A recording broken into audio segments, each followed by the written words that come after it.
रोज एक नई कहानी देखने के लिए चैनल को सब्सक्राइब करें और बेल आइकन दबाना ना भूलें। शांति अपने समधी पंकज और समधन सुधा से बात करते हुए कहती है, जी हमारे बच्चों की शादी तो हो गई है, बचपन में ही शादी हुई है तो बच्चों को शादी के बारे में कुछ ज्यादा पता भी नहीं होगा ना। मैं बस आपसे इतनी ही विनती करूंगी कि मेरी बेटी का ध्यान रखना।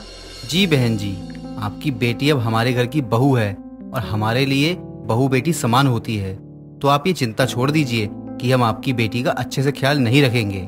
जी एक बेटी की माँ हूँ मैं, तो अपनी बेटी की चिंता तो हर समय लगी रहती है ना। मुझे आप लोगों पर कोई शक नहीं है, लेकिन मैं बस अपना डर कम कर रही हूँ। बाकी तो अब आप ही इसके माँ बाप हैं। जी मैं समझ सकती हूँ आपकी चिंता को, लेकिन मैं भी आपसे कुछ मांगना चाहती हूँ। जी आप मैं कुछ मांग क्यों रही हो? मेरी बेटी का जो है वो सब कुछ आप लोगों का भी है। बस आप बताइए कि आपको क्या चाहिए। मुझसे जितना हो सकेगा मैं उससे ज्यादा ही करूँगी। जी हमारे खानदानी पंडित का ये कहना था कि मेरे बेटे की शादी बचपन में ही हो जानी चाहिए थी, तो हमने अपने बेटे की शादी करवा दी आपकी बेटी से। लेकिन हम आपकी बेटी को। मेरी बेटी को क्या? जी आपको जो भी कहना है साफ साफ कहिए, ना कि ऐसे बातों को घुमाइए। जी आपकी बेटी हमारे घर की बहू तो है ही, लेकिन हम अभी आपकी बेटी की विदाई नहीं करवा सकते हैं। हम मना नहीं कर रहे कि कभी विदाई नहीं होगी, लेकिन आपको विदाई के लिए थोड़ा इंतजार करना होगा। बस इतनी सी बात? कोई बात नहीं बहन जी, हम 1-2 हफ्ते बाद विदाई करवा देंगे, जब आपको ठीक लगे। इसमें आपकी बात भी रह जाएगी और कुछ दिन बाद विदाई भी हो जाएगी। जी नहीं, दरअसल हमारे पंडित जी का ये कहना था कि हमारे बेटे की शादी बचपन में ही हो जाए और वो अपनी बीवी से 12 साल तक अलग रहे। हम 12 साल बाद विदाई के लिए आएंगे। क्या? लेकिन आपको ये बात शादी से पहले बतानी चाहिए थी ना। शादी के बाद आप मुझे पूरा सच बता रही हो। हमें इतने टाइम तक अंधेरे में ही रखा और आगे भी अंधेरे में रखना चाहते थे। नहीं ऐसी बात नहीं है, हम आपको पूरा सच बता ही देना चाहते थे, लेकिन हमें डर था कि कहीं आप शादी के लिए मना ना कर दो। और आप हमारी बात का विश्वास करो, हम आएंगे विदाई करवाने। अब तो रिश्ता जुड़ चुका है। आपका बेटा मेरी बेटी का पति है, तो उसके भलाई के लिए मुझे आप लोगों पर ना चाहते हुए भी विश्वास तो करना ही पड़ेगा ना।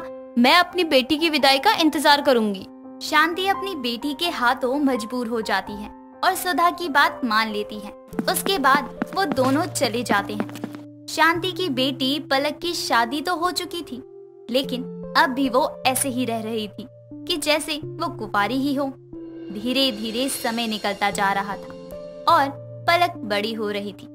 पलक बड़ी हो जाती है और एक दिन पलक कॉलेज से अपने घर आती है तो अपनी माँ से कहती है, माँ आज कॉलेज में पता है क्या हुआ? मेरा एक दोस्त है अंकित, उसने मेरा हाथ पकड़ के कॉलेज में सबके सामने अपने प्यार का इजहार किया। और फिर पता है आपको कि मैंने क्या किया? तुझसे कितनी बार कहा है कि लड़कों से दूर रहा कर, लेकिन तू मेरी बात क्यों नहीं सुनती है? तूने उस लड़के को खींच के थप्पड़ नहीं लगाया क्या? अकल ठिकाने आ जाती। पर वो मेरा दोस्त है और मेरे साथ बस प्रैंक कर रहा था और कुछ नहीं। कोई जरूरत नहीं लड़कों को दोस्त बनाने की। जितना ज्यादा दूर रहेगी उतना ही अच्छा होगा तेरे लिए। और तुझे पता है ना कि तेरी शादी हो चुकी है, फिर क्यों लड़कों से दोस्ती रखती है? माँ भी पता नहीं किस शादी की बात करती हैं, जिसमें मैंने आज तक लड़के को देखा तक नहीं। मुझे उसके बारे में कुछ पता तक नहीं। माँ उस शादी की बात करती हैं। पलक अपनी माँ की बात तो मान रही थी, लेकिन उसे अपनी माँ की बातों पर विश्वास नहीं था, इसलिए वो तो जैसी थी वैसी ही रहती है।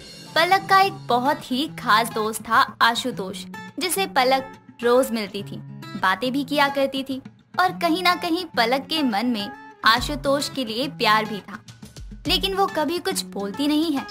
एक दिन पलक आशुतोष के साथ घर जा रही होती है, तभी आशुतोष कहता है, पलक अब तो तुम्हारी पढ़ाई भी पूरी होने वाली है, अब सब अपने अपने काम में बिजी हो जाएंगे।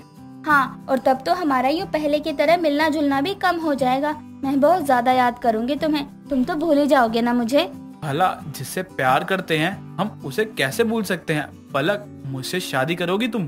तुम मजाक तो नहीं कर रहे हो ना आशुतोष? क्योंकि कहीं ना कहीं सच में मैं तुमसे प्यार करने लगी हूँ। अगर तुम्हें मेरी बातों पर यकीन नहीं हो रहा ना, तो मैं अभी तुम्हारी माँ से शादी की बात कर सकता हूँ। नहीं, माँ से इस बारे में बात करना ही बेकार है। बल्कि माँ तो ये कहती है कि मेरी बचपन में ही शादी हो गई थी, इसलिए अब मुझे लड़कों से दूर रहना चाहिए, लेकिन मैं ये नहीं मानती। फिर तो तुम्हारी माँ के लॉजिक से बचपन में शादी और जवानी में प्यार हुआ ना? तुम मजाक मत बनाओ, मेरी माँ की ऐसी बातों का सामना करके भी तुम मुझसे ही शादी करोगे। पलक, मैं तुमसे किसी भी कीमत पर शादी करने को तैयार हूँ, तुम मेरे प्यार पर शक मत करो। पलक और आशुतोष दोनों अपने प्यार का इजहार कर देते हैं और साथ रहने लगते हैं। दोनों का मिलना जुलना बढ़ने लगता है। कई दिनों तक ऐसे ही चलता रहता है। कुछ दिनों बाद सुधा 12 साल बाद वापस आती है और शांति से मिलते हुए कहती है, 12 साल कैसे निकल गए मुझे तो पता भी नहीं चला। चलो अच्छी बात है, अब तो मैं अपनी बहू को अपने साथ ले जा सकती हूँ। हाँ सुधा बहन, मैंने आपकी अमानत को बहुत ही प्यार से रखा। बहन जी, अभी तो मैं बस इतना ही कहने आई थी कि जिस दिन का हम सबको इंतजार था वो दिन आखिर आ ही गया। 4 दिन बाद मैं अपने बेटे के साथ आऊंगी आपकी बेटी को लेने।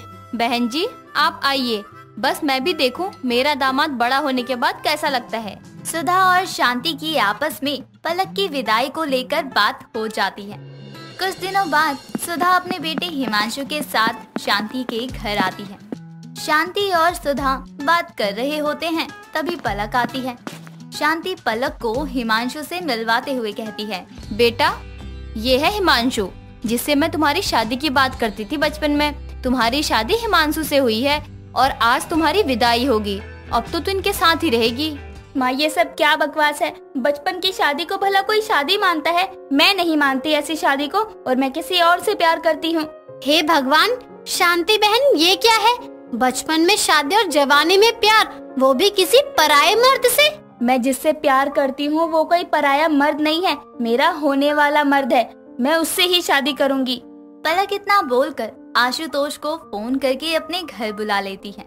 जैसे ही आशुतोष आता है, आशुतोष सबके सामने पलक का हाथ पकड़कर कहता है, मैं पलक से प्यार करता हूँ। मुझे फर्क नहीं पड़ता है कि आपने उसकी शादी बचपन में किसी से भी करवाई हो, लेकिन जवानी में जब पलक को इन सब चीजों की अकल है तो मेरे साथ ही रहना चाहती है।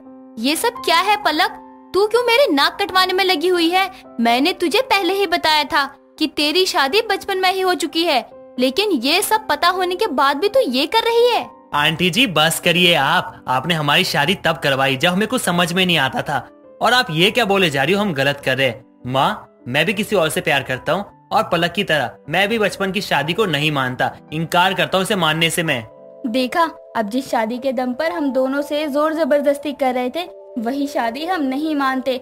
बचपन में भले ही शादी करवा दी आपने, लेकिन जवानी का प्यार आप लोग तय नहीं कर सकते। पलक और हिमांशु दोनों ही शादी से इनकार कर देते हैं और दोनों जिसे प्यार करते हैं उससे ही शादी करते हैं।